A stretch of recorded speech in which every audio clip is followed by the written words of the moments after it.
നമ്മുടെ വിദ്യാഭ്യാസ മന്ത്രി വി ശിവൻകുട്ടി ഫേസ്ബുക്കിലും ഇൻസ്റ്റാഗ്രാമിലെല്ലാം ഒരു ചെറിയൊരു കുട്ടിയുടെ ഫോട്ടോ പോസ്റ്റ് ചെയ്തിട്ടുണ്ട്. കാഴ്ച പരിമിതികൾ മറികടന്നും ചിത്രരചനകൾ രചിക്കുന്ന ചെറിയ കുഞ്ഞുകുട്ടി, 1ാം ക്ലാസ്സുകാരൻ.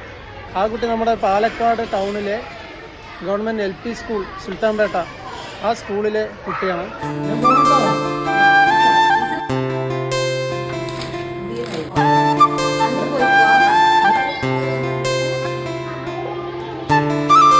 ക്യാമറ കണ്ടപ്പോൾ ആള് ഭയങ്കര ചമ്മലായി, മടിയായി.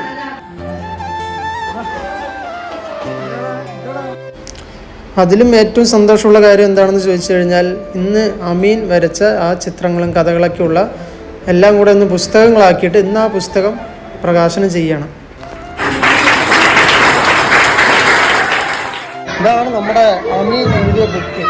അതായത് അമീൻ എഴുതിയ ബുക്ക് എല്ലാം ഒരു അച്ചടിച്ച് കളറൊക്കെ ചെയ്ത് നല്ലൊരു പുസ്തകമാക്കി ഇന്ന് പ്രകാശനം ചെയ്തിരിക്കുകയാണ്.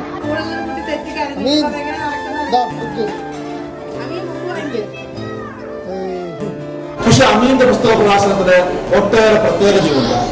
കാരണം അമീൻ എന്ന വിദ്യാർത്ഥി നമുക്കറിയാം ഏറെ പരിമിതികളുള്ള വിദ്യാർത്ഥിയാണ്. അമീന്റെ വലതു കണ്ണിന്റെ കാഴ്ച പൂർണ്ണമായി നഷ്ടപ്പെട്ടില്ല. ഇടത് കണ്ണിന് കേവലം 5% മാത്രമാണ് കാഴ്ചയുള്ളത്. അവിടെ നിന്നാണ് അമീന്റെ പുസ്തക പ്രകാശനത്തിലേക്ക് നമ്മുടെ വിദ്യാലയം അമീനും എത്തിച്ചേർന്നിട്ടുള്ളത് എന്നുള്ളതാണ്